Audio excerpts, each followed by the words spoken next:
Hello everyone, welcome to the session guys, welcome to the class. आज है day 17 और हमारा गाड़ी आगे रुक चुकी है थर्मोडायनामिक्स के ऊपर, है ना। सो हाय दीपक, हेलो डीएसबी, हाय अज्जू भाई। आ गया मैं। दीपक सर क्या एडमिट कार्ड आ गए? हाँ, एडमिट कार्ड आ चुका। सारी अफवाहों पे विराम लगाओ, बस पढ़ाई करो दमदार तरीके से और कुछ नहीं, राइट। सारी अफवाहों पे विराम लगाओ। आपका एडमिट कार्ड आ चुका है। द डी डे जिसको बोलते हैं, वो आपका 25 तारीख को एटीसी का है और 26 तारीख को एओ का एग्जाम है, right. So no need to worry at all, no need to worry at all. एकदम भयंकर तरीके से, जिस तरीके से हम लोग पढ़ाई कर रहे हैं वैसा करते रहेंगे, without getting deviated, without getting disturb, right. अपना लोग जिस तरीके से पढ़ रहे थे उसी तरीके से पढ़ेंगे। क्या क्या बचा है आपका, क्या क्या बचा है आपका, लेट मी टेल यू क्या क्या बचा है। आज हो जाएगा आपका थर्मोडायनेमिक्स, है ना। और मैं अब क्या करूंगा ना, आपके सिलेबस को जो अपन लोग रात में क्लास लेते हैं 9:30 से 10:30 तक, तो मैं थोड़ा सा टाइम बढ़ा दूंगा और जल्दी सिलेबस खत्म कर दूंगा आपका, राइट। मतलब कैसे करेंगे, जैसे थर्मोडायनेमिक्स के बाद कल हम लोग क्लास करेंगे। कल आपकी डेट क्या है, 12 मार्च है ना। कल आपकी डेट जो है वो 12 मार्च है। 12 मार्च को हम लोग करेंगे थर्मोडायनेमिक्स के बाद 12 मार्च को अपना क्लास होगा, that will be electronic devices and circuits, right. कल हम लोग ये कर लेंगे। फिर अब बची बात, फिर क्या आएगा हमारा oscillation and waves, right. Oscillation and waves, है ना। ये ऑसिलेशन एंड वेव्स जो है आपका, हम लोग एक लंबी सी क्लास लेंगे परसों के 13 मार्च को, राइट। क्योंकि अब उतनी आराम से नहीं चलेंगे ना जितने आराम से पहले चलने वाले थे। हम कोशिश करेंगे यार कि आपको 20 के पहले तक खत्म करा दें और रिवीजन स्टार्ट कर दें ना, क्योंकि आपका अल्टीमेटली जितना ज्यादा आपको टाइम मिलेगा उतना ज्यादा आप फोड़ोगे, है ना। ऐसा हमको पता तो था नहीं कि आपका सिलेबस खत्म होने वाला है बहुत जल्दी, राइट। तो इसलिए हम लोगों ने बहुत अच्छे से प्लान किया हुआ है। आपको बताया सर आप भी एग्जाम दोगे क्या? अरे विश्वजीत अफवाहों का बाजार, घर में कितना बाजार गर्म करोगे भाई? कहां से न्यूज़ें आती है भाई। चलो ओके 14 मार्च चलो 14 मार्च को क्या होगा, 14 मार्च को क्या होगा, देखो 14 मार्च को क्या होगा, ऑसिलेशन एंड वेव्स। उसके बाद हमारे पास होगा आपका आएगा ऑप्टिक्स, राइट। मतलब कि ऑप्टिक्स में आपका रे एंड वेव दोनों इंक्लूड होगा, ऑप्टिक्स, राइट। और फिर हमारे पास में ऑप्टिक्स में हम लोग इसमें थोड़ा ज़्यादा टाइम ले लेंगे, लाइक 15 को भी हम लोग करेंगे, मार्च को ऑप्टिक्स करेंगे, राइट। आपका में भी हम 16 को भी ऑप्टिक्स करेंगे, राइट। या बड़ी सी क्लास लेंगे, अगर हम 3-4 घंटे की क्लास ले सकेंगे तो हम लोग वहाँ पे सारा निपटा देंगे, right. No need to worry at all, right. उसके बाद फिर आपका बचेगा मॉडर्न, है ना। इसको मैं कोशिश करूंगा कि लंबी क्लास लेके थोड़ा सा आप लोगों को खत्म कराऊंगा, राइट। मॉडर्न फिजिक्स बचेगा। मॉडर्न फिजिक्स के बाद फिर आपका क्या बचता है, फिर आपका फ्लूइड्स बचेगा और वो छोटे मोटे कॉन्सेप्ट है ना, ईटीसी। तो आप don't worry, I will try, मैं कोशिश करूंगा कि 19-20 तक आपका सिलेबस अच्छे से खत्म करा दूं, राइट। 19-20 तक आपका सिलेबस अच्छे से खत्म करा दूं। कोई दिक्कत किसी को, कोई दिक्कत किसी को, बोलो। हाँ बिल्कुल दीपक। अज्जू भाई देखो, एक्चुअली इतना जल्दी से एग्जाम डेट आ गई, तो सुजीत सर अभी पेड कोर्स में थोड़ा सा बचा हुआ पोर्शन कर रहे हैं। वो सुजीत सर देखते हैं सुजीत सर क्या करते हैं, राइट। सुजीत सर बिल्कुल अपना बेस्ट ही कुछ सोचेंगे, है ना।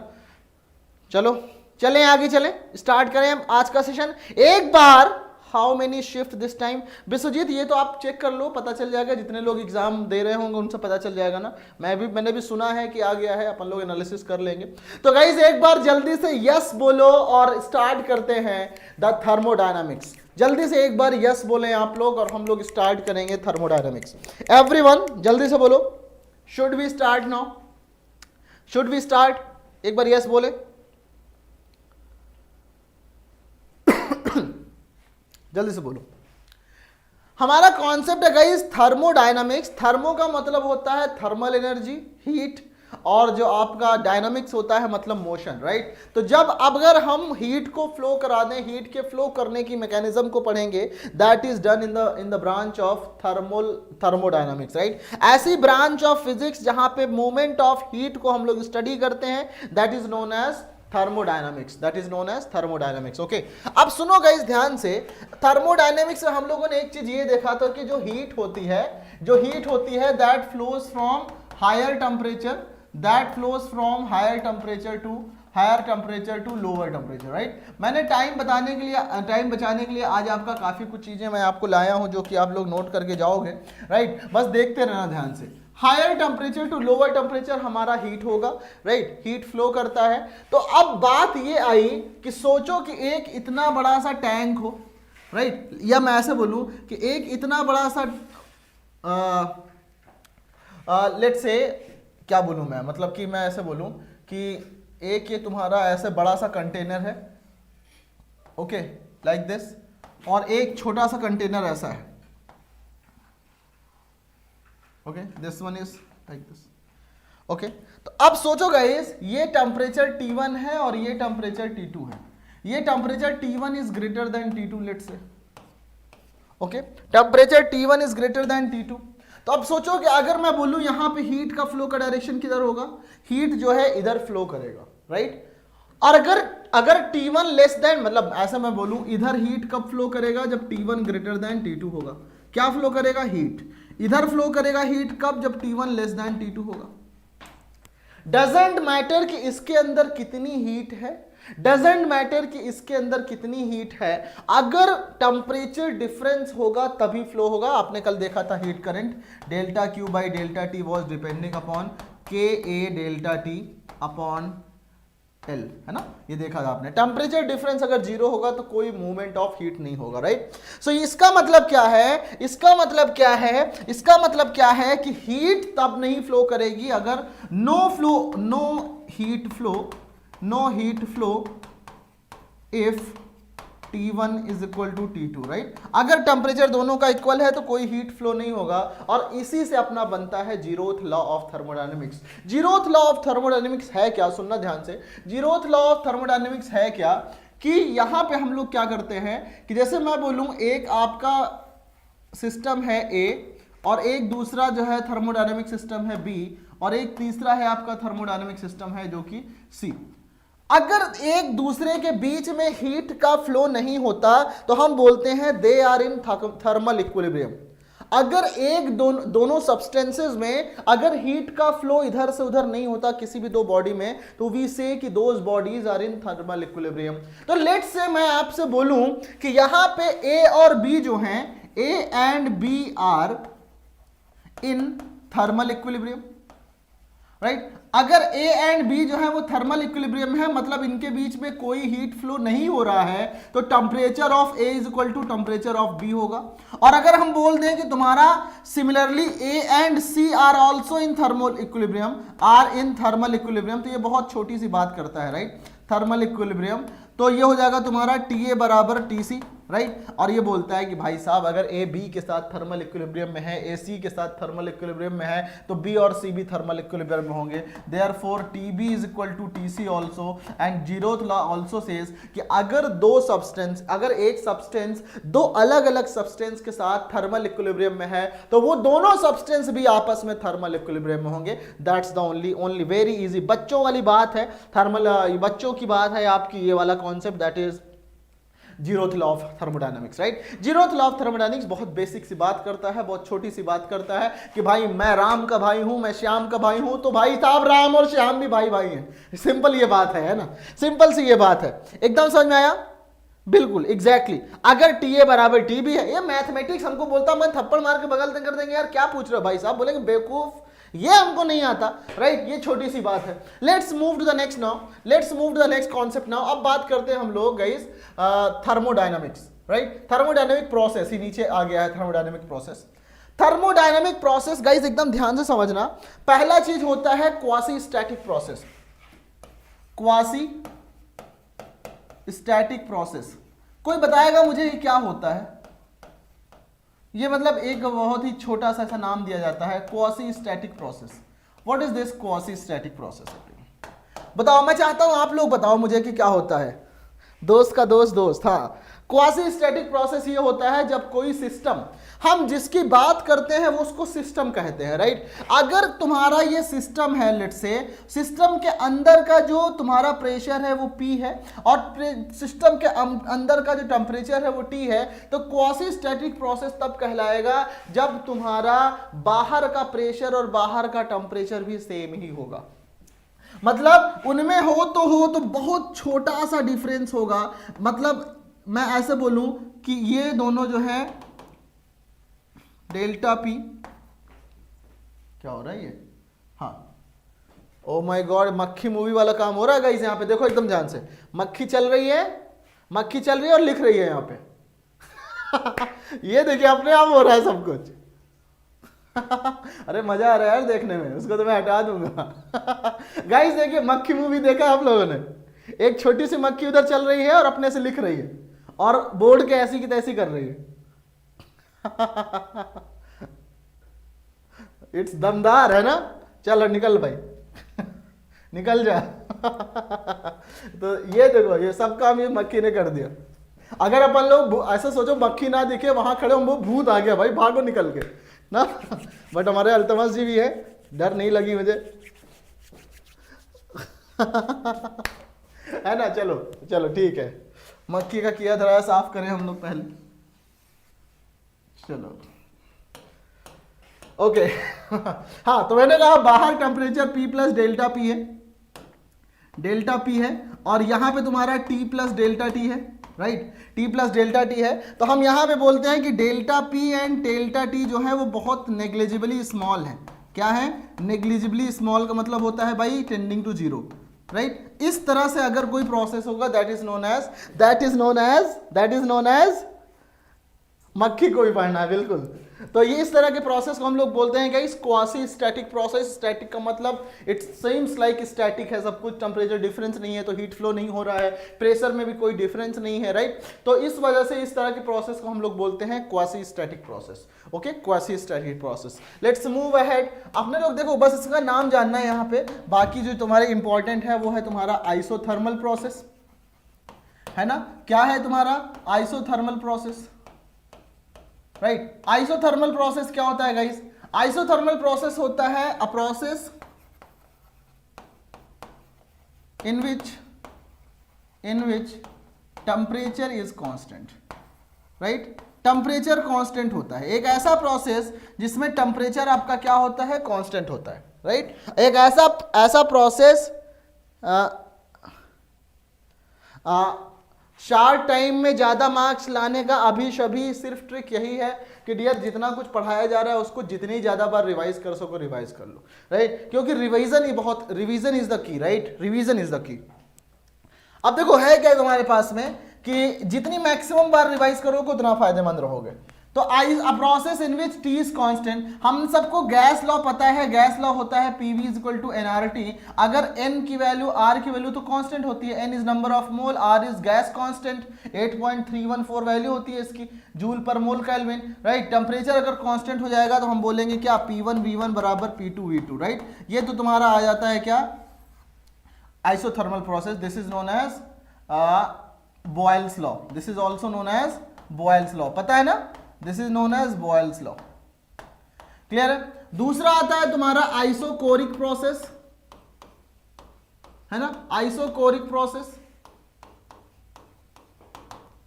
राइट। आइसोकोरिक मतलब वॉल्यूम कांस्टेंट, है ना।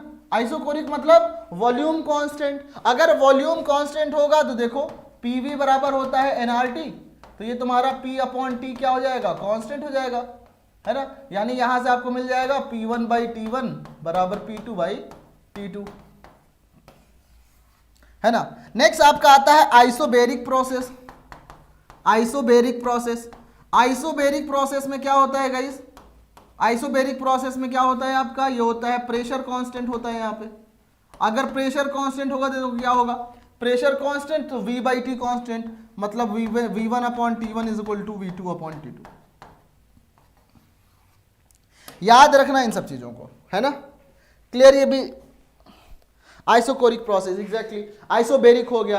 एक तुम्हारा आता है guys adiabatic process, adiabatic process है ना, adiabatic process.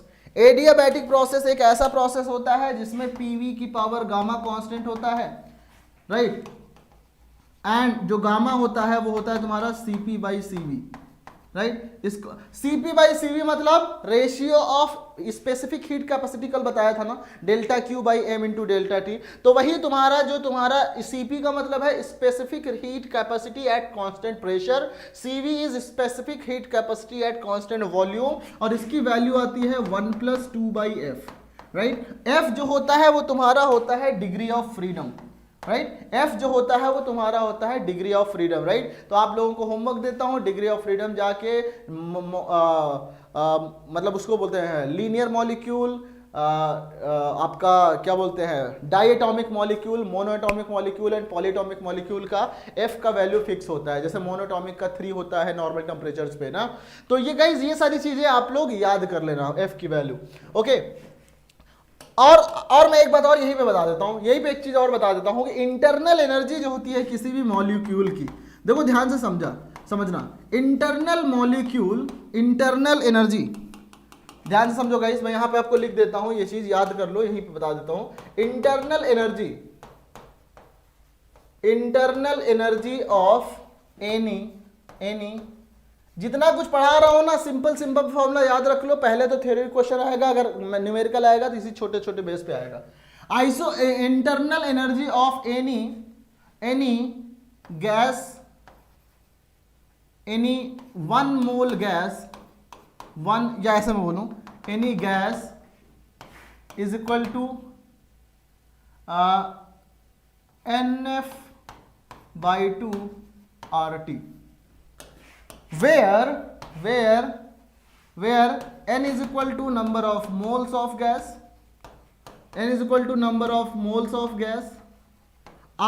or F is equal to degree of freedom of gas, right. ये जाके याद कर लेना नॉर्मल टेम्परेचर पे, राइट, नॉर्मल टेम्परेचर पे मोनोएटॉमिक का 3, डाइएटॉमिक का 5, पॉलीटॉमिक का 6, राइट। हायर टेम्परेचर पे नॉन-एटॉमिक 5 बन जाता है, राइट। इसकी वैल्यूज को आप लोग इस एनसीईआरटी के हिसाब से नोट कर लेना इसको। Is that clear? करेक्ट। तो ये चीज जैसे मैं आपसे बोलूं कि व्हाट इज, ध्यान सुनो, what is the internal energy of helium gas at room temperature,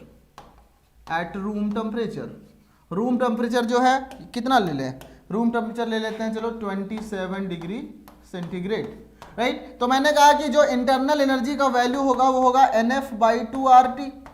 अगर हम बोलें, यहां पे आपको नहीं गिवन है, सपोज मैं बोल दूं चलो कि 12 gram of helium gas, right, 12 gram of helium gas. तो गाइस हीलियम होता है 2He4, तो ये होता है तुम्हारा मास नंबर, यानी कि तुम्हारा 4 ग्राम जो है वो बनाएगा 1 मोल, है ना। यही तो होता है, जितना तुम्हारा मास नंबर होगा उतना ग्राम जो होता है 1 मोल होता है। तो यहां से तुम्हारे पास में अगर मैं बोलूं कि यहां पे 12 ग्राम है तो मतलब ये 3 मोल है ना, 3 मोल है, तो ये आ जाएगा तुम्हारा 3/2, और नॉर्मल टेम्परेचर है तो F की वैल्यू भी 3 आ जाएगी, R की value 8.314 joule per mole kelvin, temperature T की वैल्यू केल्विन में रखते हैं यहाँ पे, right, T is capital T, kelvin में तो 273 + 27 कितना होगा, 300।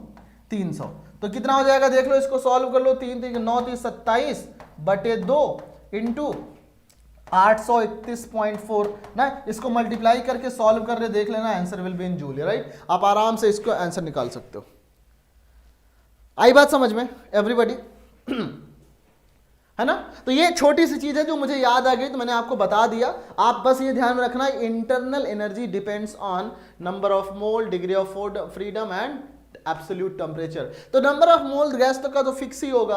अगर आपने एक गैस ले लिया है डायटोमिक है, वॉल्यूम फिक्स होगा। अगर गैस आपने सेलेक्ट कर लिया है तो उसका नेचर भी फिक्स होगा कि वो या तो मोनोटॉमिक होगा या डायटोमिक होगा या पॉलीटॉमिक होगा, जो भी होगा वो फिक्स होगा।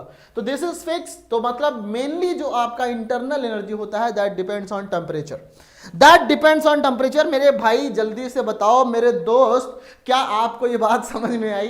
क्या हमने इस कॉन्सेप्ट की बैंड बजाई? एवरीबॉडी बताओ जल्दी, समझ में आया?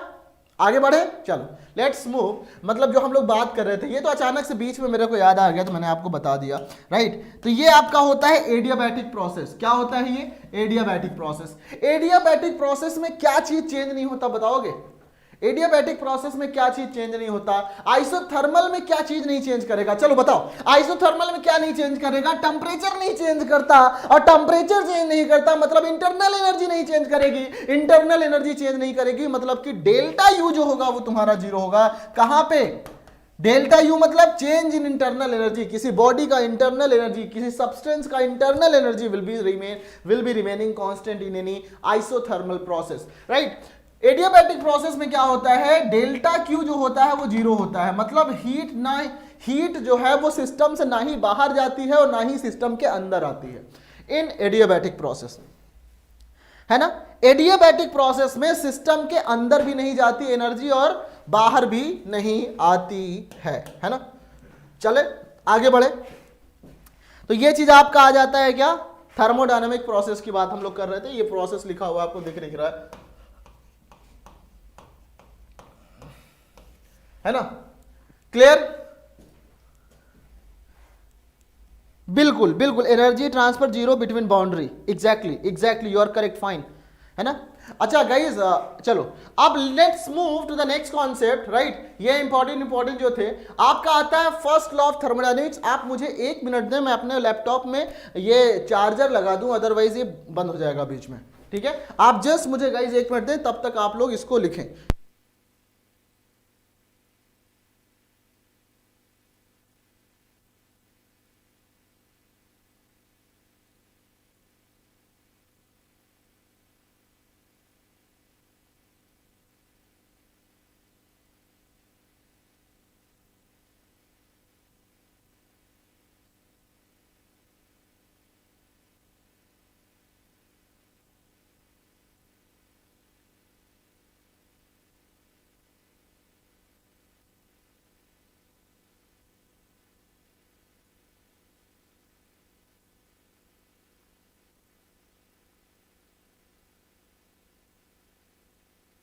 Okay, so fine guys, we are back now. Okay, start करें। फर्स्ट लॉ ऑफ थर्मोडायनेमिक्स, चलो स्टार्ट करते हैं गाइस। मुझे बताओ कि फर्स्ट लॉ ऑफ थर्मोडायनेमिक्स होता क्या है? फर्स्ट लॉ ऑफ थर्मोडायनेमिक्स होता क्या है? First law of thermodynamics is nothing but the conservation of energy. Energy का हम विनाश नहीं कर सकते, एनर्जी को हम उत्पन्न नहीं कर सकते, ना ही हम एनर्जी को खत्म कर सकते हैं। This is the first law of thermodynamics. मतलब इट इज, आप सिंपल से कह सकते हो, this is based on conservation of energy, conservation of energy, है ना। अच्छा, कंजर्वेशन ऑफ एनर्जी से एक बात याद आई, कंजर्वेशन ऑफ एनर्जी पर और क्या था? किरचॉफ्स वोल्टेज लॉ जो था। गाइज आप मुझे 1 मिनट देना।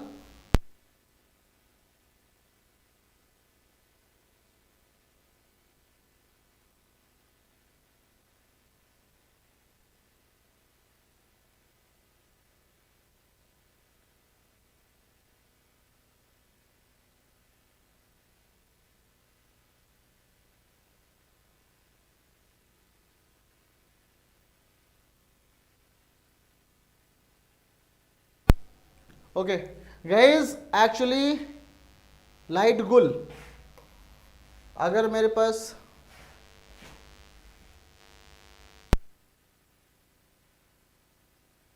गाइज अभी क्या हुआ, लाइट चली गई, भाई साहब खत्म हो गए, क्या करना चाहिए बताइए आप लोग? लाइट गई, हाँ गाइज एग्जैक्टली गाइस, लाइट का प्रॉब्लम हो गया यहाँ पे, तो पता ऐसा होता नहीं किसी दिन, इट्स फर्स्ट डे जब आपकी लाइट चली गई गाइस। मैं तो ऐसा देख नहीं रहा हूँ अभी तक, मैं इतने दिन पढ़ा रहा हूँ, अभी तक ये चीज़ तो नहीं हुआ मेरे साथ, है ना। तो अपने पास आई थिंक कि वाइट बोर्ड यहाँ पे अभी सेटअप करने में बहुत टाइम लग जाएगा। तो मैं आपको थोड़ा सा इंफॉर्मेशन दे देता हूँ ऐसे ही, राइट, ओरली बात कर लेते हैं, आप लोग नोट करना मेरी बातों को। हमने कहा एडियाबैटिक प्रोसेस, गाइस ध्यान से समझो, अपन लोग अगर लाइट आ गई तब तक तो कंटिन्यू करेंगे, अदरवाइज फिर आपको कंटिन्यू कल कर लेंगे, no need to worry. Okay guys सुनो सुनो सुनो, लेट्स नॉट गेट डेविएटेड ना, डेविएट करने से कोई मतलब नहीं है। मैं आपको कुछ चीजें बताता हूं, आप लोग नोट करना इसको, राइट। मैं क्या बोल रहा हूं कि जो तुम्हारा कंजर्वेशन ऑफ एनर्जी होता है, राइट, जो तुम्हारा कंजर्वेशन ऑफ एनर्जी होता है वो होता है कि energy can neither be destroyed nor be created, है ना। तो मान लो कोई सब्सटेंस है, समझो ध्यान से गाइस, ध्यान से समझो, मैं क्या होगा, आप बस ध्यान से सुनोगे तो सब समझ में आएगा, राइट। कोई सब्सटेंस है, उस सब्सटेंस को हमने हीट दिया, हमने Q वैल्यू दी उसको, हमने उसको Q वैल्यू दी, तो जब कोई सब्सटेंस हीट पाता है तो वो क्या करता है, हीट का मतलब पैसा, पैसा आने गर्मी आ जाती है ना इंसान के पास, पैसा आया गर्मी आ गई, है ना। तो पैसा आ गया, है ना, पैसा आ गया, यानी कि हीट मतलब हीट आई किसी के पास में, तो वो जैसे मान लो फॉर एग्जांपल मैं इंसान हूं भाई, मेरे पास किसी ने 100 रुपए दिया, मैं तो एकदम खुश, और मैं खुश होने के बाद क्या किया, जब 100 रुपए मिला तो मुझे 100 रुपए की हीट मिली, right, energy is a heat ना, मतलब जो तुम्हारा पैसा है वो हीट है यहाँ पे। तो अब क्या हुआ, मैं उस 100 रुपए का क्या करूंगा, मैं गया 80 रुपए का, सपोज जिस बंदे ने मुझसे पैसा दिया, सपोज कि मेरे अब्बू ने दिया, राइट, अब मेरे पापा ने, अब्बू ने जो पैसा दिया 100 रुपए, तो मैं 100 रुपए को क्या किया, मैं गया दुकान पे, 80 रुपए का उनका सामान लाके मैंने लौटा दिया, 80 रुपए का मैंने उनको सामान लौटा दिया, और 20 रुपए मैंने अपनी जेब में डाल लिया, राइट, 20 रुपए मैंने अपनी जेब में डाल लिया। तो होगा क्या, सुनो, होगा क्या कि 100 रुपए में जो था वो मुझे मिला, वो तुम्हारा 100 रुपए तो हीट सप्लाइड हो गया, और जो मैंने 80 रुपए का सामान खरीदा वो वर्क डन हो गया, और जो मेरा 20 रुपए बच गया वो मेरी इंटरनल एनर्जी बढ़ गई गाइस, वो मेरी इंटरनल एनर्जी बढ़ गई। तो जब कभी भी आपको कुछ हीट प्रोवाइड किया जाता है तो दो काम होता है, एक तो सिस्टम की इंटरनल एनर्जी बढ़ाता है, U की वैल्यू बढ़ाता है, और दूसरा जो वैल्यू बढ़ती है वो बढ़ती है आपकी, वो आपका वर्क डन होता है। तो Q अगर आपने सप्लाई किया तो आपको डेल्टा U मिलेगा एंड कुछ वर्क डन होगा, तो इसलिए हम लोग बोलते हैं कि Q बराबर delta U plus W, Q बराबर डेल्टा U प्लस W। मुझे बताओ क्या मैंने बिना बोर्ड के जो समझाया वो बात आपको समझ में आई? Q बराबर delta U plus W, this is your first law of thermodynamics, this is your first law of thermodynamics. Guys मैं पूरी कहानी पिक्चर क्लियर कर दूंगा थोड़ी देर में, आप ध्यान रखना, बाकी हम कल आपको दिखा देंगे, राइट। जल्दी से बताओ ये बात समझ गई कि first law of thermodynamics clear है ये चीज? बिल्कुल क्लियर है क्या? फर्स्ट लॉ ऑफ थर्मोडायनामिक्स समझ में आया क्या एकदम अच्छे से? एक बार यस तो बोल दो यार, एक मतलब बिना लिखे हुए समझा रहा हूं, एक बार बता तो दो कि समझ में आ रहा है, बता दो भाई साहब, बता दोगे तब तो फिर और बढ़िया रहेगा ना। समझ में आ रहा है ये बता तो दो, समझ में आया? Quantity of heat absorbed is equal to the sum of increase. अरे वाह शरद संतोष, देखो शरद संतोष ने लिख भी दिया, शरद संतोष ने भी लिख भी दिया, राइट। तो मतलब जितना आपको हीट सप्लाई किया जाएगा, जितना आपको हीट सप्लाई किया जाएगा, राइट, तो आप ये काम करोगे। चलो कोई बात नहीं, पैक आप कल देख लेना जिसको भी होगा। अच्छा देखो दूसरी बात मैं करूं, गजब है, ओके। अच्छा दूसरी बात मैं करता हूं, देखो सुनो ध्यान से, ये तो था तुम्हारा first law of thermodynamics. First law of thermodynamics के बेस पर काम करता है हीट इंजन। समझना ध्यान से, थोड़ा अंडरस्टैंड करो, मजा आ जाएगा तुम्हें। मैं मतलब कितना अच्छा लग रहा है मुझे, बिना बोर्ड के पढ़ते हैं अपन लोग। हीट इंजन क्या होता है सुना, हीट इंजन जो होता है वो काम करता है on the principle of first law of thermodynamics. Heat engine करता क्या है, कुछ हीट लेता है, समझना ध्यान से, कुछ हीट लेता है और कुछ काम करता है, और कुछ बाकी बचा हुआ अपने इंटरनल एनर्जी में सेव कर लेता है। राइट। तो गाइज मुझे ये बताओ कि जो वर्क डन होगा, जैसे मैं आपसे बोलूं कि Q बराबर, आपने सपोज कि Q1 एनर्जी आपको मिली, राइट, Q1 एनर्जी आपको मिली, आपने W काम किया, और जो बची खुची एनर्जी थी वो आपने, मतलब सुनो ध्यान से, आपने क्या किया, आपको Q1 एनर्जी मिली, आपने W वर्क किया, और जो बची एनर्जी वो आपने वेस्ट करके सिंक में डाल दिया। अब मेरे पास हीट इंजन में 3 चीजें होती हैं, एक होता है सोर्स, एक होता है सिंक, और एक होता है वर्क डन। तो सिंक और सोर्स का क्या मतलब है समझना ध्यान से। सोर्स जनरली हायर टेम्परेचर पे होता है। लेट से मुझे 100 रुपए मिला, राइट। अब जो मुझे 100 रुपए मिला, तो उसका मैंने क्या किया, मैंने 80 रुपए का काम किया था और 20 रुपए तो अपने जेब में डाल लिए। तो गाइज मेरा ऑब्जेक्टिव क्या था, ऑब्जेक्टिव था काम कराने का। मेरे पापा ने, अब्बू ने जो पैसा दिया था, उनका ऑब्जेक्टिव था कि मैं 100 रुपए का जाके काम कर दूं। बट सुनो ध्यान से, मैं आपसे अभी ओरली क्वेश्चन पूछूंगा। होता क्या है इसमें कि जितना पैसा मुझे मिला, इस पे क्वेश्चन भी आया हुआ है पास्ट ईयर में, जितना पैसा मुझे मिला 100 रुपए मिला और 80 रुपए का मैंने काम कराया, तो मेरी इफिशियंसी 80% हुई कि नहीं हुई? आगे लाइट, वाओ गाइस, लाइट भी आ गई। देखो, कोशिश करने वालों की कभी हार नहीं होती। नन्ही चींटी जब दाना लेकर चलती है, चढ़ती दीवारों पर 100 बार फिसलती है, आखिर उसकी मेहनत बेकार नहीं होती, और कोशिश करने वालों की कभी हार नहीं होती। डुबकियां सिंधु में जब गोताखोर लगाता है, जा जाकर अंदर पानी में खाली हाथ लौट आता है, आखिर उसकी मेहनत बेकार नहीं होती, और कोशिश करने वालों की कभी हार नहीं होती, है ना? ये बात आप लोग एग्री करते हो कि नहीं आज? बताएं, डू यू गाइस एग्री? एक बार जल्दी से एनर्जी दिखा दो गाइस अपने सेल्फ बिलीफ के लिए कि हम लोगों ने छोड़ा नहीं और गॉड भी हमारे साथ में है। जल्दी से एक बार बताएं सब लोग। स्टार्ट हो गया ना, देखो। बस हमें वो डॉक्यूमेंट हमने रखा था इसको डाउनलोड्स में।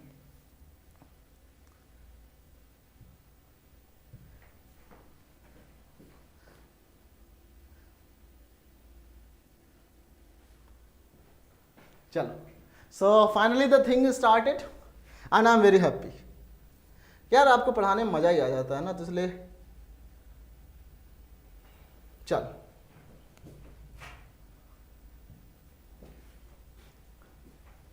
यस, ये हरिवंश राय बच्चन जी ने लिखा था कविता। तो हम लोगों ने क्या बात किया, मैं जो बात किया था मैं आपको दिखा देता हूं यहाँ पे लिख के। देखो कितना सपोर्टिव है बोर्ड हमारा, है ना। देखो क्या बोला था मैंने कि जो तुम्हारा, बस इसी तरह से गिव अप मत करना। फर्स्ट लॉ ऑफ थर्मोडायनेमिक्स जो है वो कंजर्वेशन ऑफ एनर्जी है, राइट। कंजर्वेशन ऑफ एनर्जी है। आप किसी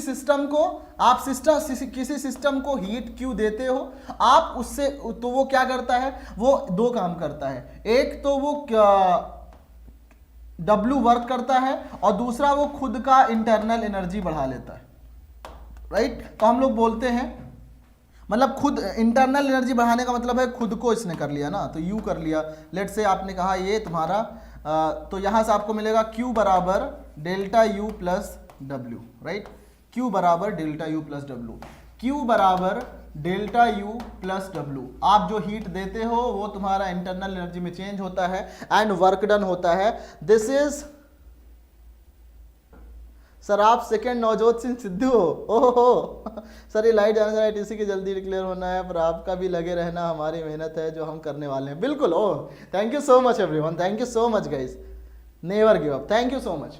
चलो करते हैं, काम शुरू करते हैं ना, काम शुरू करते हैं। गाना वगैरह तो लगा रहेगा।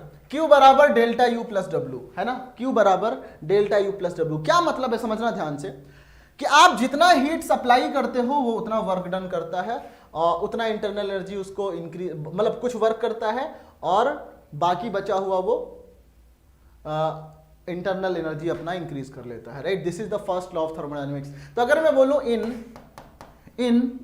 इन isothermal process, in isothermal process क्या होगा बताओ। In isothermal process guys delta U zero होता है क्या? डेल्टा यू जीरो होता है तो आप जितना हीट सप्लाई करोगे उतना वर्क डन कर लेगा वो। इतना आप हीट सप्लाई करोगे उतना वर्क डन करेगा, है ना। जितना हीट सप्लाई करोगे उतना वर्क डन करेगा। इन एडियाबैटिक क्या होता है? इन एडियाबैटिक क्या होता है गाइस? इन एडियाबैटिक का मतलब है, अभी मैं आपको और ध्यान से बताता हूं, देखते जाओ बस। इन एडियाबैटिक का मतलब होता है कि डेल्टा क्यू जीरो मतलब आपको delta U plus W zero होगा। मतलब यहां पे जो काम होता है वो इंटरनल एनर्जी से ही होता है। अगर आपको वर्क डन करना है तो डेल्टा यू की वैल्यू नेगेटिव होगी। क्यों? क्योंकि जब आप अपनी इंटरनल एनर्जी को डिक्रीज करोगे, अपनी इंटरनल एनर्जी को खर्च करोगे, तभी तो वर्क डन करोगे। या आपके ऊपर अगर काम किया गया और प्रोसेस अगर आपका है एडियाबैटिक, तो कोई हीट तो बाहर जाएगी नहीं। आपके ऊपर अगर काम किया गया तो आप क्या करोगे? आपके ऊपर अगर काम किया गया तो आपका इंटरनल एनर्जी इंक्रीज कर जाएगी, right. This is something. Tell me, is it clear? Is it okay? अपने लोग थोड़ा सा और बात करते हैं, फिर हमें और चीजें अच्छे से समझ में आएगी। योर नेक्स्ट कॉन्सेप्ट जो है that is work done in different thermodynamics process.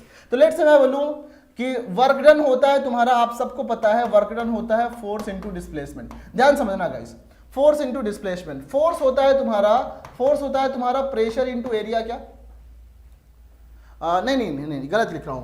Pressure होता है तुम्हारा फोर्स अपॉन एरिया। तो फोर्स हो जाएगा प्रेशर इनटू एरिया, है ना। तो मैं यहां से बोलूं कि जो डी डब्ल्यू वर्क किया जा रहा है वो हो जाता है तुम्हारा P into area into D S, है ना।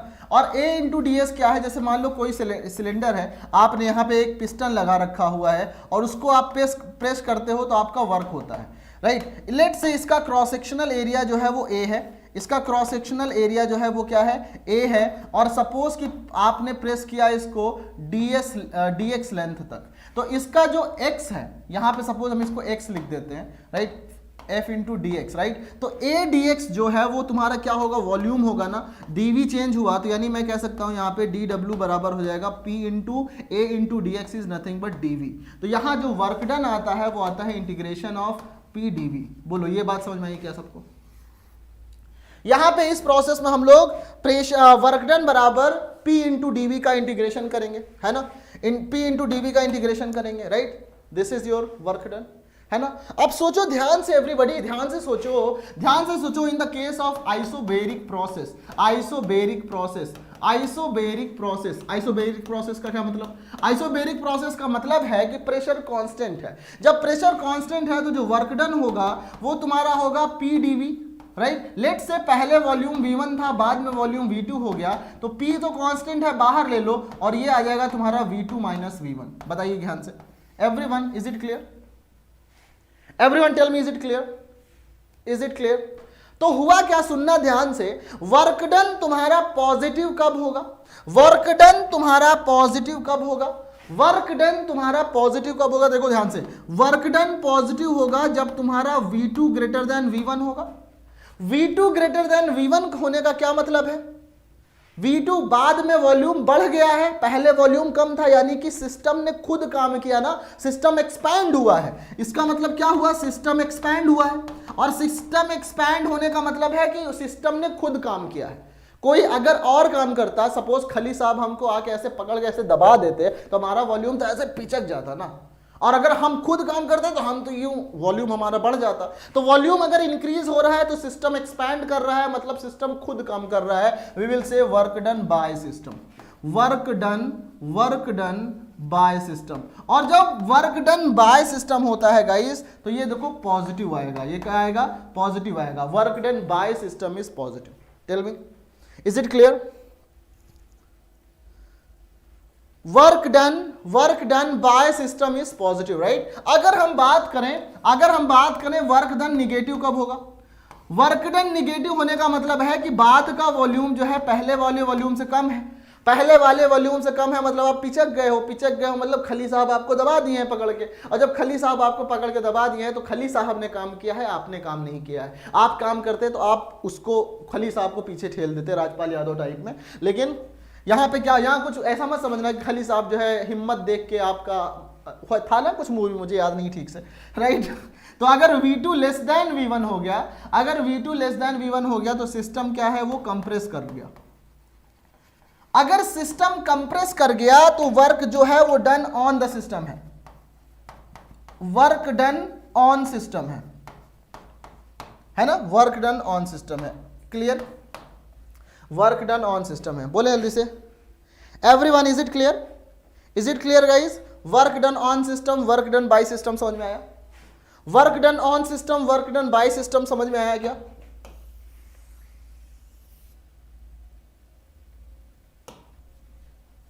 अब आती है बात कि साइन कन्वेंशन हम ले sign convention for Q. Heat negative कब होगी, हीट निगेटिव कब होगी? हीट निगेटिव होगी जब सिस्टम रिलीजेस हीट, या सिस्टम हीट बाहर देता है। Q की वैल्यू पॉजिटिव कब होगी? सब सिस्टम गेन्स हीट।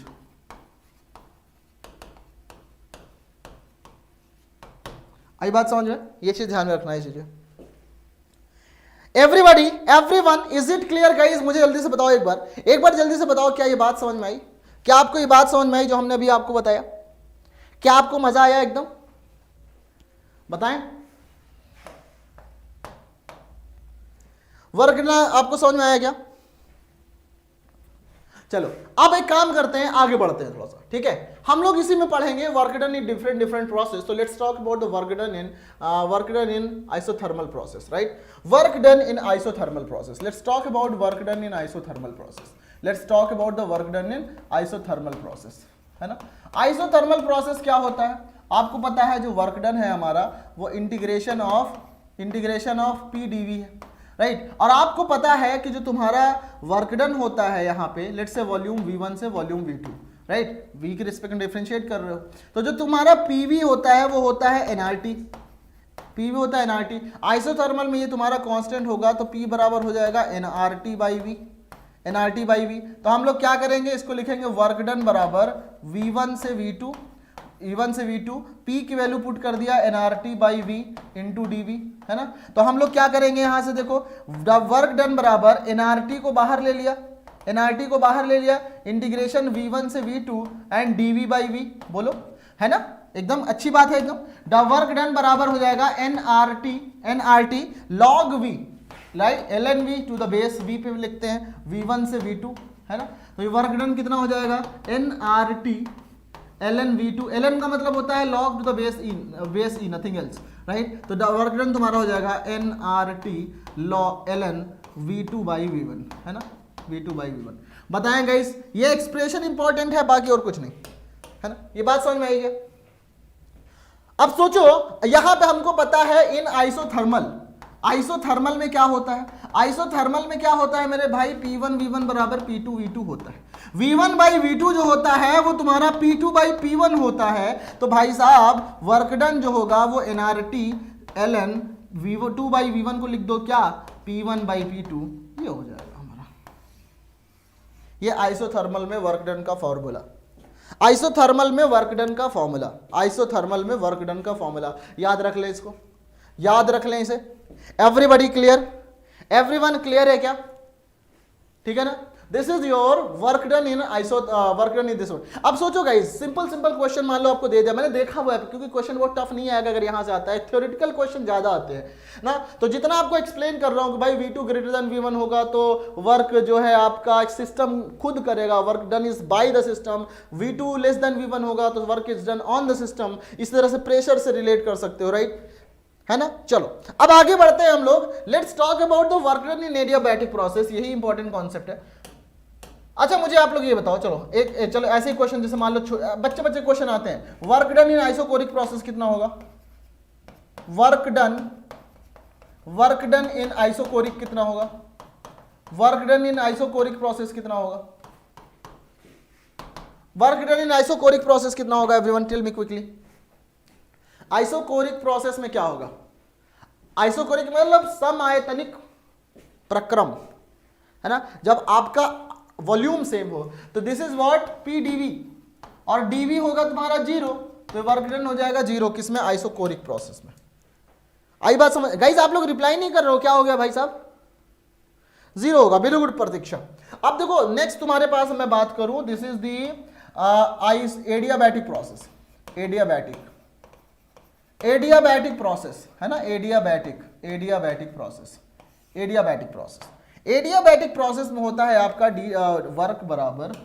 वर्क बराबर होता है integration P DV, volume v1 से v2 है ना, वॉल्यूम v1 से v2। अब समझो गाइस ध्यान से, यहां होता है तुम्हारा pv की पावर गामा जो है वो कांस्टेंट है ना, और लेट से ये कांस्टेंट है तुम्हारा k है ना, लेट से तुम्हारा कांस्टेंट है k, तो मैं बोल सकता हूं p1 v1 की पावर गामा बराबर p2 v2 की पावर गामा, ये तुम्हारा हो जाएगा दोनों की वैल्यू k है ना। तो यहां से क्या मिलेगा, देखो p की वैल्यू मैं यहां से मैं बोल सकता हूं p बराबर k इंटू v की पावर माइनस गामा, तो let's put the value here w v1 से v2 राइट, k बाहर ले लिया, v की power minus gamma dv v1 v2 है ना। तो क्या होगा देखो ध्यान से, तुम्हारा वर्क डन जो हो जाएगा वो हो जाएगा तुम्हारा k यानी कि हम लोग यहां पे लिख लेते हैं k, ये आएगा v की power minus gamma plus 1 upon minus gamma plus 1 v1 से v2 है ना। तो कितना आएगा वर्क डन बराबर k इंटू, ये आएगा 1 माइनस गामा नीचे ले लिया, ये आएगा तुम्हारा v की पावर 1 माइनस गामा v1 से v2। क्लियर? अब देखो ध्यान से, वर्क डन जो हो जाएगा वो हो जाएगा तुम्हारा k upon 1 minus gamma into v2 की power 1 minus gamma minus v1 की power 1 minus gamma. Work done बराबर k की वैल्यू गाइस एकदम ध्यान से देखते रहना, जो तुम्हारा k है अंदर मल्टीप्लाई करें 1 अपॉन, या ऐसा सोचो 1 माइनस गामा को नीचे ले लें, ये आ जाएगा तुम्हारा k v2 की power 1 minus gamma minus k v1 की power 1 minus gamma upon 1 minus gamma है ना। वर्क डन बराबर k की वैल्यू क्या है, अपने मर्जी से रख ले कुछ, p1 v1 की पावर गामा चाहे p2 v2 की पावर गामा, दोनों के बराबर है, तो यहाँ v2 है तो यहाँ पे k की वैल्यू हम लोग लिख देते हैं p2 v2 की पावर गामा इंटू v2 की power 1 minus gamma minus k, तो k की अब यहाँ पे रख देंगे वैल्यू p1 इंटू v1 की पावर 1 माइनस गामा, नहीं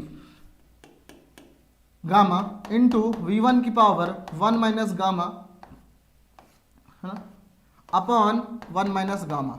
तो वर्क डन बराबर ये तुम्हारा v2 की पावर गामा इंटू v2 की power 1 minus gamma, gamma plus 1 minus gamma ये कैंसिल आउट होकर तुम्हें मिल जाएगा ऊपर p2 v2, यहां मिल जाएगा p1 v1 upon 1 minus gamma. Clear है ये चीज? तो ये तुम्हारा आ जाता है formula for work done in adiabatic process, formula for work done in adiabatic process. किसने किया ये, किसने बोला ये?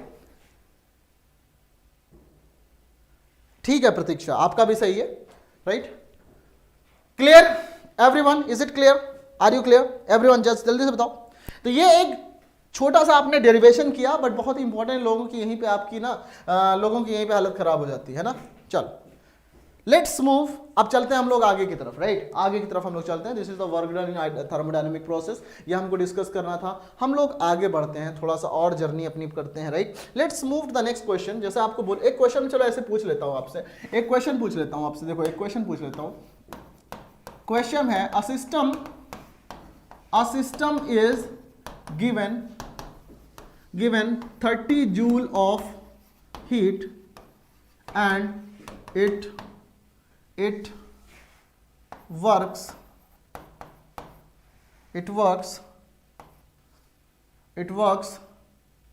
20 joule of work, 20 joule of work, या मैं बोलूं it works 40 joule of work, 40 joule of work, 40 joule of work. क्या पॉसिबल है क्या ना? तो आप मैं इसको मैं आपके लॉ के मतलब सेकंड लॉ ऑफ थर्मोडायनेमिक्स से बात बता दूंगा। 20 जूल अभी वर्क ही ले लो, 20 जूल ऑफ वर्क। तो आप बताओ कि fine delta U, fine delta U, जल्दी से बोलो।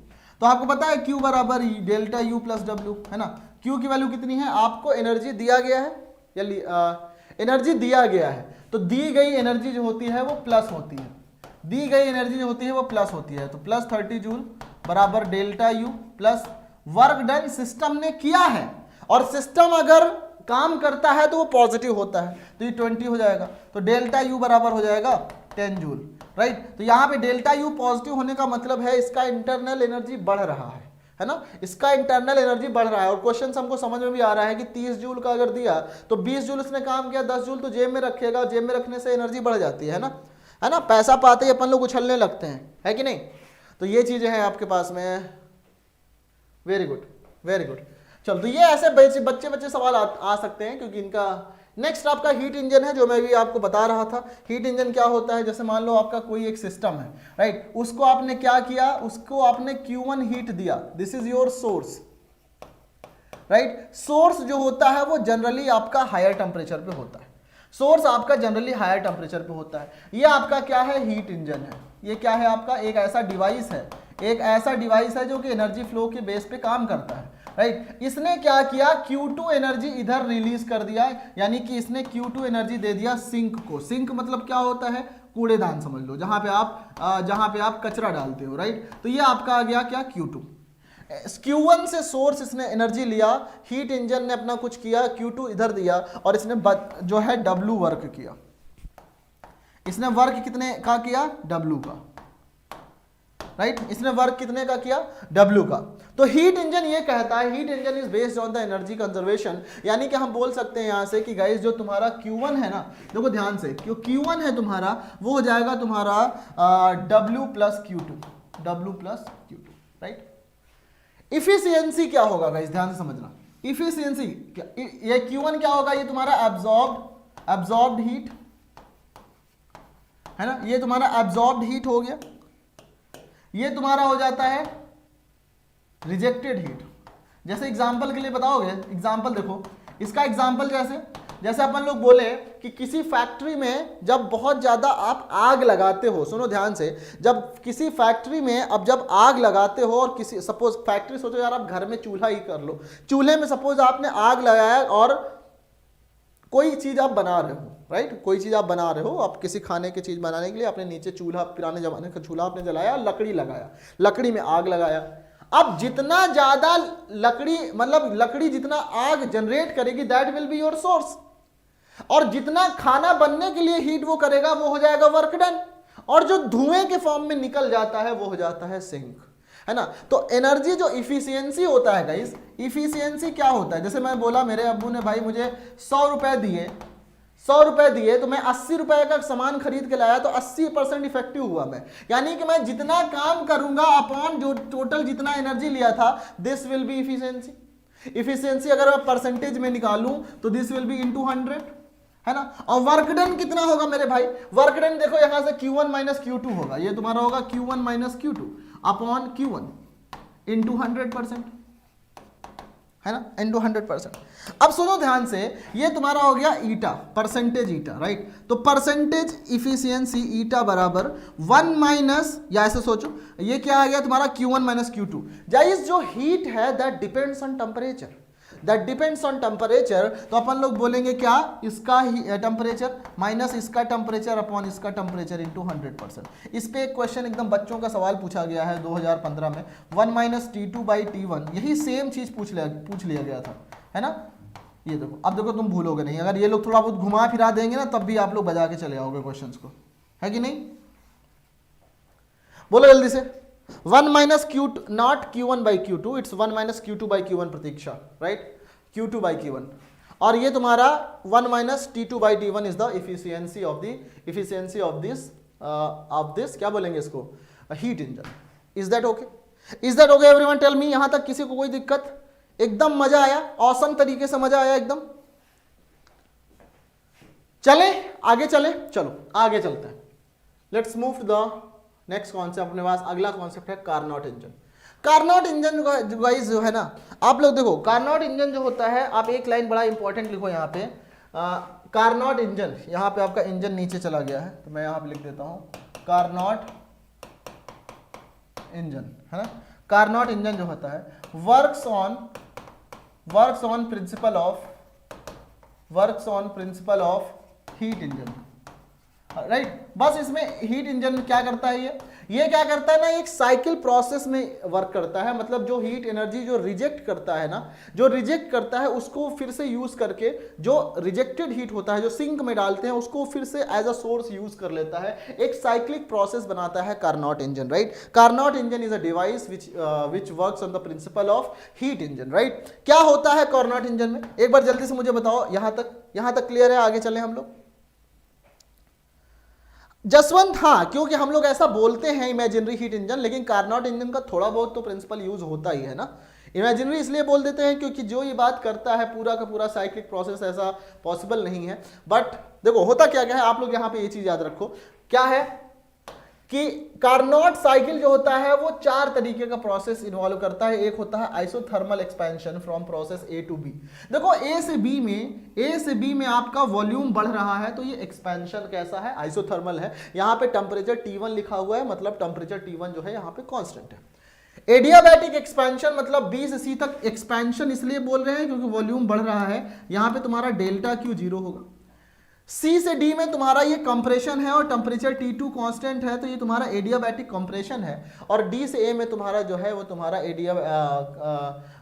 सी से डी में आइसोथर्मल कंप्रेशन है, टेम्परेचर कांस्टेंट है तो आइसोथर्मल कंप्रेशन है। और डी से सी में एडियाबैटिक कंप्रेशन है। तो एक क्वेश्चन सिंपल सा आता है कि Carnot cycle consist of 2 adiabatic, 2 expansion and 2 compression, right. 2 adiabatic process and 2 isothermal process। Clear है ये चीज? Everyone clear? हाँ, ये कुछ आइडियल सर्किल पे काम करता है। Tell me, is it okay everyone? बहुत ज्यादा डिटेल में आपको नहीं जाना है कि आप लोग पता चला पूरा मैकेनिकल इंजीनियरिंग आपने यहां पे लगा दिया है ना। आई बात समझ में? तो ये कार्नोट साइकिल के कुछ बेसिक से लॉ हैं जिसको आप लोग याद रख लो, राइट। यहां पे हम लोग क्या करते हैं, देखो यहां पे क्या है, जब आपका, देखो ध्यान से सुनो ध्यान से, आप मुझे बताओ गाइस, आप मुझे ये बताओ कि ए बी प्रोसेस में हीट देनी पड़ेगी या हीट रिलीज होगी? ए बी प्रोसेस में हीट एब्जॉर्ब होगा या हीट रिलीज होगा? यही सब पूछा जा सकता है। ए बी प्रोसेस में हीट एब्जॉर्ब होगा या रिलीज होगा? बताओ जल्दी से। एसी चलाना सर, एसी चलाओ। ए बी प्रोसेस में हीट एब्जॉर्ब होगी या रिलीज होगी? ए बी में क्या हो रहा है, वॉल्यूम बढ़ रहा है। वॉल्यूम बढ़ रहा है मतलब वर्क डन हो रहा है। वर्क कोई कब करता है? मैं फालतू, मुझे पागल कुत्ते ने थोड़ी काटा है कि मैं ऐसे जब बैठा रहूंगा और समाज सेवा करता हूं, काम करता हूं राइट। तो मेरे को कुछ पैसा कोई देगा तभी तो काम करूंगा ना। इस बंदे ने काम किया तो इसको पैसा मिला होगा ना। पैसा मिला होगा मतलब हीट मिला होगा। यानी कि ए बी में हीट एब्जॉर्ब हुआ है। यहां पे ए बी में हीट एब्जॉर्ब हुआ है, इसीलिए इसको ऐसे लिखा गया, एब्जॉर्ब हुआ है ना। क्लियर? और सी से डी में, यहां पे बी से सी में क्या हुआ, हीट का कोई भी चेंज नहीं हुआ। बी से सी तक, भाई साहब बोले ना, भाई साहब बोल रहे हैं कि यहां बी से सी में हीट का कोई भी चेंज नहीं हुआ। ऐसा कुछ पॉसिबल है क्या? ऐसा रियलिटी में पॉसिबल है क्या कि भैया डेल्टा क्यू में कुछ भी चेंज ना हो, आप बड़ा अपना यूज कर ले रहे हो बेचारे से, है ना। यहाँ पे आया है, आपने यूज कर लिया, फिर सी से डी में आपने कहा कि भाई हीट रिलीज हुआ। बिल्कुल सही, ये बात पॉसिबल है। सी से डी तक जब आप गए, सी से डी तक जब आप गए तो आपको क्या हुआ, आपने हीट रिलीज किया। क्योंकि आपने खुद वर्क किया। आपने जब खुद वर्क किया तो आपने रिलीज किया हीट, है ना। तो ये क्या होगा, यहां डी से ए तक में फिर से यहां पे डेल्टा क्यू 0 हुआ। तो गाइज इसी, और बोलते हैं अब वापस उसी पॉइंट पे पहुंच जाते हो, उसी थर्मोडायनामिक पॉइंट पे पहुंच जाते हो, मतलब उसी पी और वी के वैल्यू पे पहुंच जाते हो। भाई साहब ये प्रैक्टिकली पॉसिबल नहीं है, ये प्रैक्टिकली पॉसिबल नहीं है। इसलिए हम लोग बोलते हैं कि this is Carnot engine is a hypothetical imaginary, very very imaginary आपका इंजन होता है। बट इसके हेल्प से बहुत सारी चीज़ें बाद में अपन लोगों ने मॉडिफाई करके प्रिपेयर की हैं, इसलिए it is very very useful, है ना। चलो लेट्स मूव, चलिए आगे बढ़े, है ना। चलो आगे बढ़ते हैं। नेक्स्ट आपका है सेकेंड लॉ ऑफ थर्मोडायनामिक्स। इसको बहुत ध्यान से समझो। इसको मेरे दोस्त मेरे भाई मेरे परदेसी, आओ घर लौट चले गाँव बुलाता है हमें। चलो ये तो हो गया। खैर अब ये यहाँ पे आ जाते हैं, ये एटीसी के लिए गाना था कि एटीसी ने बोला कि ए बिछड़े हुए पंछियों आ जाओ वापस, आ जाओ वापस, तैयारी करो, अब आपको पढ़ाई करना है और एग्जाम देना है, बाकी इधर उधर घूमना फिरना बंद कर दो, है ना। तो क्या होगा कि चलो तो ये आप थिंक कि चलो तो ये हम लोगों ने दिया बात। अब हमारे पास ये आया कि this is the second law of thermodynamics. Let's start it. किया जाए, स्टार्ट किया जाए everyone. Second law of thermodynamics होता है, it indicates the limit of converting heat into work and introduce the principle of increase in entropy in a spontaneous process, right. Entropy in an spontaneous process. चलो, spontaneous process का क्या मतलब होता है guys? What do you mean by spontaneous process? Everyone tell me, spontaneous process क्या होता है? बताएं, what is the spontaneous process? Guys आप लोग रिप्लाई नहीं कर रहे हो, उसका क्या मतलब समझा जाए? What is the spontaneous process? Tell मी।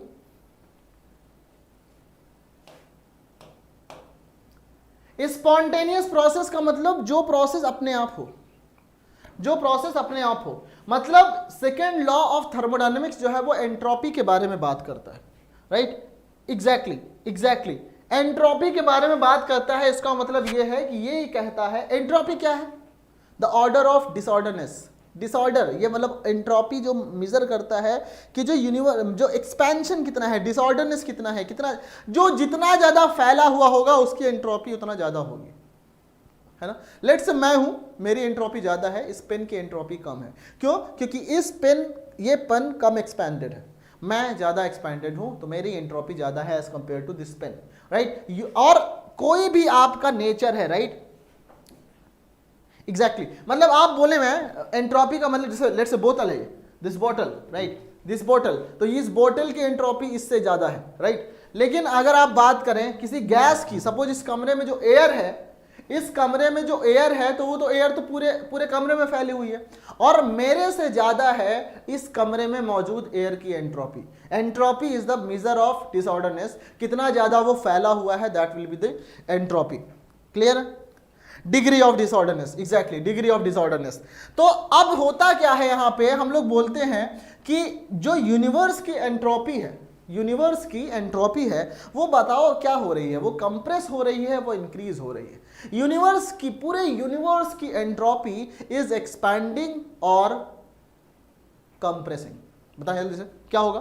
पूरे यूनिवर्स की जो एंट्रोपी है वो कंप्रेस कर रही है या एक्सपैंड कर रही है, तो अपन बोलेंगे यूनिवर्स की एंट्रोपी एक्सपैंड कर रही है। क्यों? क्योंकि दिन ब दिन एक्सपेंशन बढ़ता जा रहा है, राइट। एक्सपेंशन बढ़ता जा रहा है, आप ठीक से इसको सोचो तो हमने एक्सपेंशन बढ़ता जा रहा है, राइट। अगर कंप्रेशन होता तो पता चला कि कुछ दिन बाद ये सब पास आ गए होते, राइट। तो it is not possible. Entropy of universe, आप यहां पे एक लाइन लिखो, entropy of universe, entropy of universe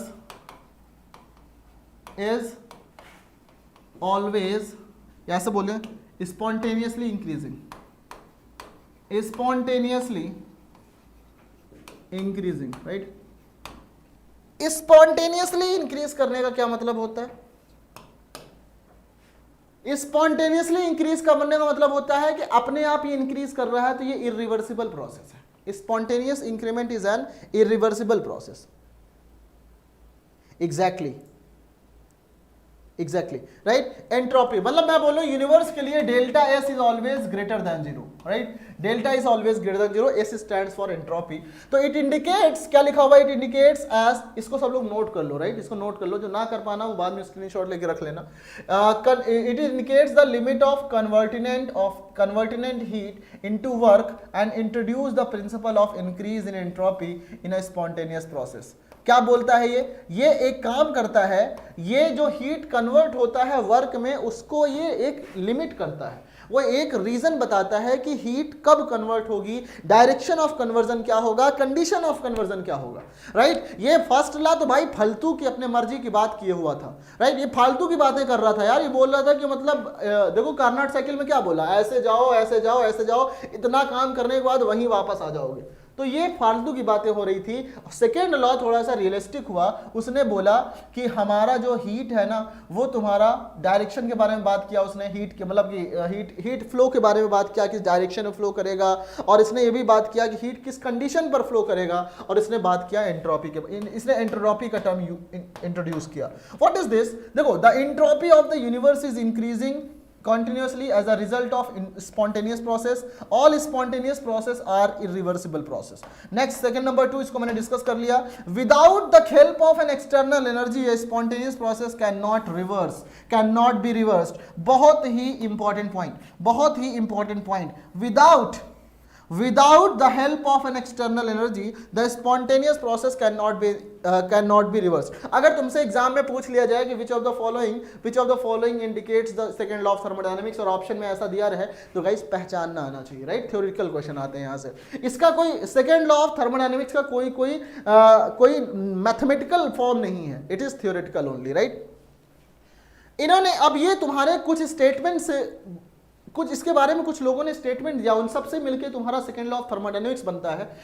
third है क्लॉसियस स्टेटमेंट। क्लॉसियस एक अपने साइंटिस्ट थे, उन्होंने बोला it is impossible to spontaneous flow of heat from colder body to hotter body. इन्होंने बोला कि भाई ठंडी जगह से गर्म जगह पे आपको हीट फ्लो कराना इम्पॉसिबल है, राइट, इम्पॉसिबल है, राइट। स्पॉन्टेनियसली मतलब अपने आप से ठंडी जगह से गर्माहट हमको नहीं मिलेगी, अपने आप से ठंडी जगह से हमको गर्माहट नहीं मिलेगी, है ना।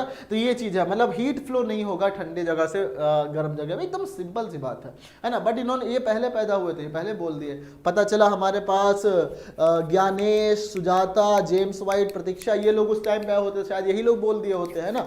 एकदम सिंपल सी बात है। केल्विन प्लैंक स्टेटमेंट क्या बोलता है? It is impossible to constitute a machine, एक ऐसा मशीन बताना असंभव है विच हैज 100% इफिशिएंसी। 100% इफिशिएंसी का क्या मतलब होता है कि भाई जितना आप एनर्जी दो उतना का काम करा लो, है ना। इसका 100% होने का क्या मतलब है? इसका 100% होने का मतलब है W बराबर Q1 को, मतलब इसके हिसाब से, केल्विन प्लैंक स्टेटमेंट के हिसाब से दुनिया के सारे इंसान सेल्फिश, सारे मशीन सेल्फिश, सारे के सारे सेल्फिश, है ना। सारे के सारे लोग सेल्फिश हैं इनके हिसाब से। कौन? केल्विन प्लैंक से। पहले तो लोग कुछ आइडियल की बात भी कर रहे थे कि भाई साहब हो सकता है कि हम जितना पैसा दें उतने का काम हो जाए, लेकिन इनके हिसाब से है कि 100% इफिशिएंसी तो हो ही नहीं सकता, कुछ भी कर लो, है ना। तो इनके हिसाब से दुनिया के सारे लोग सेल्फिश हैं, है ना। केल्विन स्टेटमेंट मतलब सेल्फिश है, इसी का मतलब यही तो है ना कि कुछ तो अपने जेब में रखेंगे तब काम करेंगे, है ना। तो केल्विन स्टेटमेंट, केल्विन साहब ने प्लैंक के साथ में ये बोला था, अकेले क्या बोला? It is impossible to obtain work by cooling a body below its lower temperature. एक टेम्परेचर है उसके नीचे उसको कूल करके ऑब्टेन करना, वर्क कराना उससे पॉसिबल नहीं है, राइट। इस सब के बेस पे हमारा रेफ्रिजरेटर वगैरह का आगे का कॉन्सेप्ट आया, अपन लोग देखते हैं कैसे करते हैं, राइट। जल्दी से बताओ, is it clear everyone? Is it clear? यहां से इनके क्लासियस के स्टेटमेंट से ही तो इन्फ्लुएंस होकर फ्रिज बना होगा ना। ये इन्होंने बोला कि भाई कोल्डर बॉडी से हॉटर बॉडी में स्पॉन्टेनियसली नहीं फ्लो कर सकते, तो इन्होंने कुछ इलेक्ट्रिसिटी के रूप में उन्होंने काम कराया और फिर चीजें की, राइट। तो this is something. Let's move to the next concept now. ये अपने पास हुआ ये चीज। Let's move to the refrigerator now. Everyone just focus यहां पे। Is it clear? आया समझ में आया क्या? यहां तक समझ में आया जो हमने बात किया अभी तक? Is it clear till now? एक बार यस बोल दें, जितने भी लोग क्लास में हैं एक बार यस तो बोल दो कि समझ में आया। Everyone is it clear? Refrigerator fridge जो आप घर पे यूज करते हो, फ्रिज, ये क्या करता है? Refrigerator is an operators which takes heat from a cold body. अरे बाप रे, कोल्ड बॉडी से हीट लेता है, ऑब्वियसली यही काम तो करता है ना। आप क्या करते हो? रेफ्रिजरेटर को क्या करते हो? रेफ्रिजरेटर की हीट को रिड्यूस करते हो ना आप। समझो ध्यान से, आप सपोज हीट, लेट्स से ये पानी का बोतल और मैंने फ्रिज के अंदर रखा, तो क्या इसकी हीट हम निकालेंगे या इसकी हीट, इसको हीट हम सप्लाई करेंगे? रेफ्रिजरेटर ऑब्जेक्ट की हीट निकालता है या हीट सप्लाई करता है? बताओ, आप लोग बताओ। रेफ्रिजरेटर ऑब्जेक्ट की हीट निकालता है या सप्लाई करता है? क्या करता है बताओ? रेफ्रिजरेटर ऑब्जेक्ट का हीट निकालता है या सप्लाई करता है? तो बिल्कुल ये हीट निकालता है, क्योंकि अगर सप्लाई कर देगा तो वो गर्म हो जाएगा, हीट उसके अंदर से निकालता है। यानी कि जब हीट निकालेगा कहीं से तो वो कूलर हो जाएगा और वो लोअर टेम्परेचर पे हो जाएगा। क्लॉसियस साहब ने बोला कि कम टेम्परेचर वाले बॉडी से आप कोई काम नहीं करा सकते। तो इन्होंने कहा अच्छा ऐसी बात है, ऐसी बात है, तो हम लोग एक काम करते हैं ना। उन्होंने बोला हम लोग एक काम करते हैं कि यहां पे हम लोग क्या करेंगे, यहां पे हम लोग क्या करेंगे, जो कोल्डर बॉडी है, जो कोल्डर बॉडी है ना, जो कोल्डर बॉडी है वो तुम्हारा सिंक में सपोज रखा हुआ है, राइट। जो तुम्हारा कोल्डर बॉडी है उसको लेंगे और सिस्टम को, वर्किंग सब्सटेंस होगा आपके पास में, वर्किंग सब्सटेंस पर कुछ आप काम कराओगे, राइट। और ये वर्क किससे कराते हैं हम लोग? इलेक्ट्रिसिटी के फॉर्म में, राइट। आपका ऑब्जेक्ट रखा हुआ है, समझना ध्यान से, आपका ऑब्जेक्ट रखा हुआ है, इसको सिंक बोला आपने, राइट। इसको आपने बोला सिंक, सिंक मतलब जो रिजेक्टेड होता था, बट यहां पे आपने सिंक एज इसको यूज किया कि जो आपका ऑब्जेक्ट रखा हुआ है, जो आपका ऑब्जेक्ट रखा हुआ है उस पर आपने इलेक्ट्रिसिटी से काम कराया, इसको हीट निकाला और ये दोनों सम हुए और एज अ सोर्स मतलब इसको हमने आपने बाहर निकाल दिया। यहां उल्टा काम होता है, यहां पे आप सिंक को एनर्जी वेस्ट कर रहे थे, यहां पे आप सिंक से एनर्जी ले रहे हो। मतलब यहां पे आप जो सब्सटेंस है उसमें से एनर्जी निकाले, लेकिन क्लासियस ने बोला कि अपने आप तो नहीं हो सकता, तो हमने इस पे इलेक्ट्रिसिटी से काम कराया, इस वर्क की हेल्प से इसमें से हीट निकाला और इन दोनों को जोड़ दिया, तो आपका आगे जो है वो Q1 फॉर्म में निकल आया। मतलब यहां पे भी आपका Q1 बराबर W प्लस Q2 पॉसिबल है, राइट। ये चीज है आपको। तो it is the reverse, it is the reverse Carnot ideal. क्या होगा? An ideal refrigerator can be regarded as Carnot ideal heat engine working in the reverse direction. Clear? आई बात समझ में? क्या आई बात समझ में? क्या दिख रहा है आपको अच्छे से? है ना? तो ये क्या हो गया? ये आपका, ये तुम्हारा रेफ्रिजरेटर हो गया। अब रेफ्रिजरेटर में आता है आपका coefficient of performance. Coefficient of performance, coefficient of performance क्या होता है? वो मेजर करता है कि आपको अपना काम कराने के लिए, exactly Pratiksha, exactly you are correct. तो गाइस इसमें होता क्या है, आपने देखा होगा कि आपने फ्रिज के पीछे ऑब्वियसली जो रिजेक्टेड हीट है वो ज्यादा होगी ना, यहां पे जो रिजेक्टेड हीट है वो ज्यादा होगी। तो फ्रिज के पीछे आपने देखा हो, जो फ्रिज होता है, फ्रिज के पीछे एक ऐसा सब्सटेंस लगाते हैं जो हीट को एब्जॉर्ब कर सके, और हीट फ्रिज का कभी भी पीछे का सिर, पीछे का हिस्सा अपने सामने की तरफ आप नहीं रखते, क्योंकि फ्रिज के पीछे का हिस्सा गर्म होता है काफी, राइट। वहां पे आप लोग हीट कूलर वगैरह कुछ लगाते हो जिससे कि वो चीजें आप लोग हो जाए, बिल्कुल ओके। तो ये चीज आपको हुआ। इसमें एक टर्मिनोलॉजी आता है which is coefficient of performance. ये फ्रिज के जैसे वहां इफिशिएंसी होता था, यहां पे होता है आपका coefficient of performance. Coefficient of performance क्या होगा? कॉफिशिएंट ऑफ परफॉर्मेंस क्या होगा? आपको क्या समझ में आता है कॉफिशिएंट ऑफ परफॉर्मेंस? एवरीवन यहां बताइए। कॉफिशिएंट ऑफ परफॉर्मेंस ये होता है कि भाई आपका ऑब्जेक्टिव क्या है? आपका ऑब्जेक्टिव है इसको ठंडा करना, राइट। आपको इसको ठंडा करना है और आप सप्लाई क्या कर रहे हो? ये कर रहे हो, राइट। ये सप्लाई कर रहे हो, यानी आपको पता चल जाए कि अगर 2 लीटर पानी ठंडा करने के लिए कितना इलेक्ट्रिसिटी देना है, तो यही तो आपका परफॉर्मेंस हो जाएगा रेफ्रिजरेटर का, है ना। तो आप लोग क्या करोगे? अगर मान लो मैं बोलूं कॉफिशिएंट ऑफ परफॉर्मेंस, यहां पे लिखा हुआ है coefficient of performance is nothing but the Q2 upon W। Q2 क्यों? क्योंकि 2 किलो पानी ठंडा करने के लिए कितना काम करना पड़ा, यही तो है आपका कॉफिशिएंट ऑफ परफॉर्मेंस। तो यहां से आप लोग क्या बोलते हो यहाँ पे कि this is nothing but Q2 upon W। And Q2 upon W क्या होगा? Q2 is what? Q2, और W की value Q1 minus Q2, W की वैल्यू Q1 माइनस Q2। तो यहां पे आ गया T2 upon T1 minus T2, T2 upon T1 minus T2, right. तो यहां से आपको ये चीज मिल, देखो मैं यहाँ पे आपका ये बीटा क्या हुआ? Beta is your Q2 upon Q1 minus Q2, ठीक है। ये चीज हुआ। अब सोचो ध्यान से, ध्यान समझना। बीटा बराबर ये आ गया, तो बीटा बराबर क्या हो जाएगा? यहां से ये आ जाएगा T2 upon T1 minus T2। Beta is your coefficient of performance Q2 upon W। तो मैं चाहता हूं इसको रिलेट करें, इसको रिलेट करते हैं अपन लोग किससे, इफिशियंसी ऑफ कार्नोट इंजन से।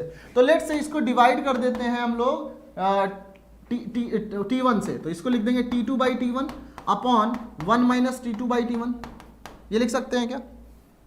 हमको पता था कि जो इफिशियंसी ऑफ कार्नोट इंजन होता था वो 1 माइनस T2 बाई T1 होता था। तो 1 माइनस T2 बाई T1 को 1 माइनस T2 बाई T1 को नीचे वाले को तो हम लोग क्या लिख देंगे, ईटा लिख देंगे। और T2 बाई T1 को क्या लिखोगे यहां से, T2 बाई T1 देखो यहां से क्या लिख सकते हो, T2 बाई T1 जो हो जाएगा वो जाएगा तुम्हारा 1 minus eta, right, 1 minus eta. तो ये क्या हो जाएगा, this will be 1 minus eta. तो बीटा बराबर 1 माइनस ईटा अपॉन ईटा। ठीक है, तो ये चीजें हैं आपका ऐसा भी रिलेशन हो सकता है कि बीटा बराबर 1 अपॉन ईटा माइनस 1, तो 1 अपॉन ईटा बराबर 1 प्लस बीटा। तो देयरफॉर ईटा बराबर 1 अपॉन 1 प्लस बीटा, राइट। तो ये सब रिलेशन आप लोग ध्यान में रखना अपने। सचिन यादव, क्यों होता है, क्यों नहीं होता है, इन सब का करने का टाइम नहीं है अपने पास में अभी, राइट, क्योंकि उसको मैं आपको पढ़ाने जाऊंगा तो आपको टाइम लग जाएगा काफी ज्यादा, राइट, वो डिपेंड करेगा, आपको काफी ज्यादा टाइम लग जाएगा।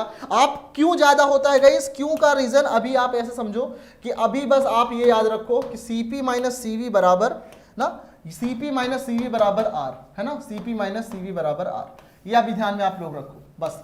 और ज्यादा जो रिसर्च करना है वो रिसर्च हम लोग कब करेंगे, जब क्रैश कोर्स नहीं पढ़ रहे होंगे, जब रेगुलर कोर्स कर रहे होंगे तब हम लोग इसकी बात करते हैं।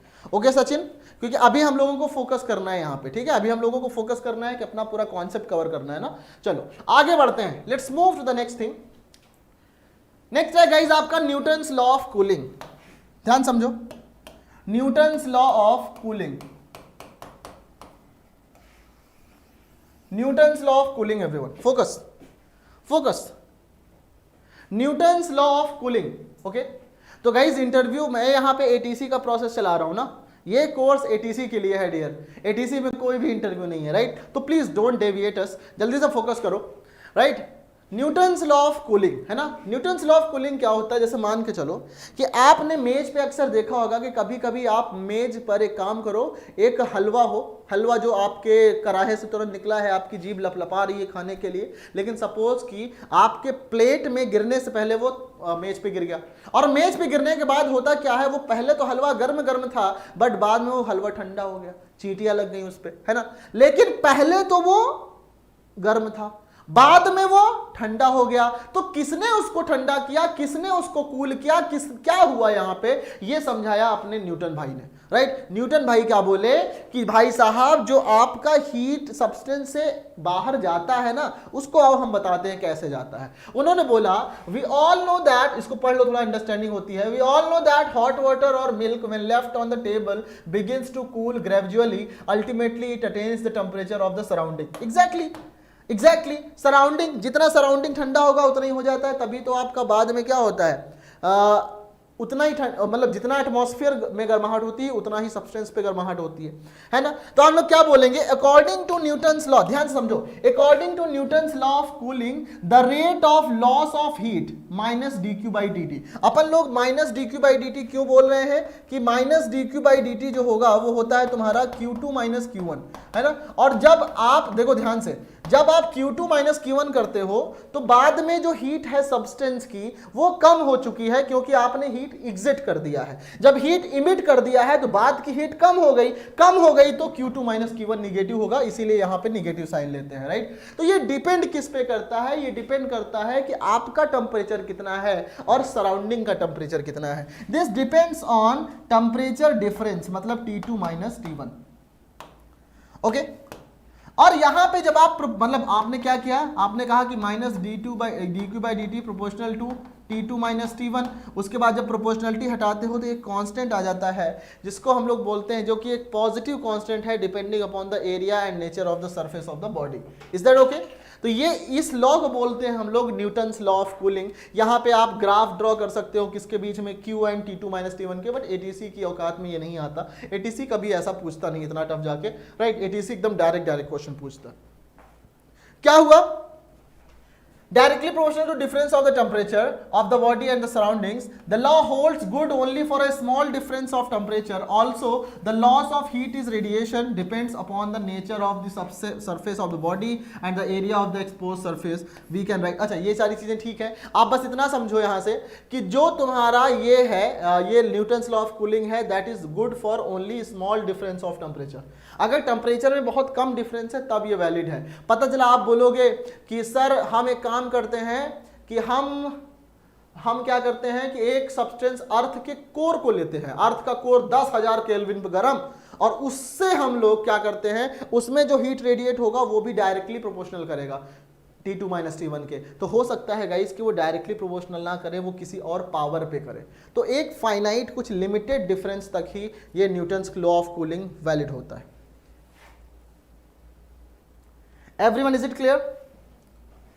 एवरीवन, सचिन यादव, आप जिस एग्जाम के इंटरव्यू के लिए जा रहे हो डियर, उस एग्जाम के इंटरव्यू के लिए हम यहाँ पे पढ़ाई नहीं कर रहे हैं. प्लीज फोकस करो. आपका यहाँ पे कोई डाउट अगर एटीसी से रिलेटेड होगा तो इंटरटेन किया जाएगा, अदरवाइज नहीं किया जाएगा. Right, it's a crash course. Right, it's a crash course and let us utilize the crash course at our full, है ना. क्योंकि आपके लिए देखो, मैं आपसे बोल दूं कि मैं कराऊंगा बट वो नहीं कराऊंगा तो कोई मतलब नहीं है.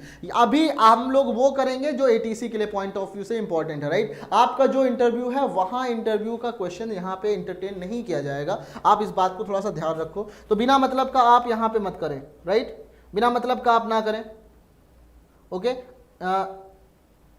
इसरो का इंटरव्यू है तो आप इसरो का इंटरव्यू है तो डियर यहाँ पे इसरो की पढ़ाई नहीं चल रही है ना, अभी फोकस करो इस बात को.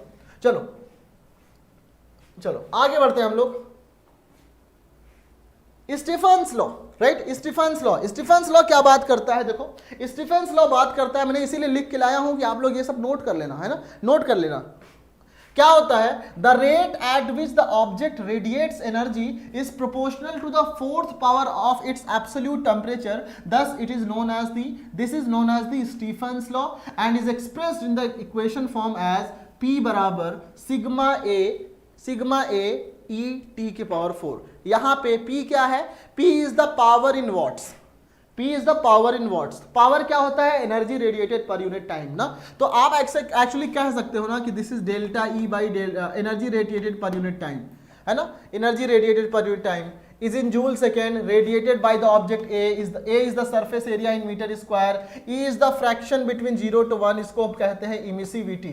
राइट, इसको हम कहते हैं emissivity of the object. And sigma is the universal constant of gravitation. राइट, universal constant of Stephan. राइट, universal Stephan constant. सिग्मा की वैल्यू होती है 5.67 इंटू 10 के पावर -8 वाट मीटर स्क्वायर पर केल्विन का पावर 4. राइट, तो ये चीजें आप लोग इसको दिमाग में रखें. ज्ञानेश, कोई टेम्परेचर कॉन्फरेंस की लिमिट नहीं दिया गया है, कोई टेम्परेचर डिफरेंस का लिमिट नहीं है, एक माइन्यूट टेम्परेचर है, बस इतना समझना है आपको. Right, okay. Emissivity E is also sometimes denoted by ER. Right, ER क्यों बोलते हैं? Radiated emissivity. इमिसिविटी मतलब कितना आप, राइट, आई होप कि क्लियर है ये चीजें.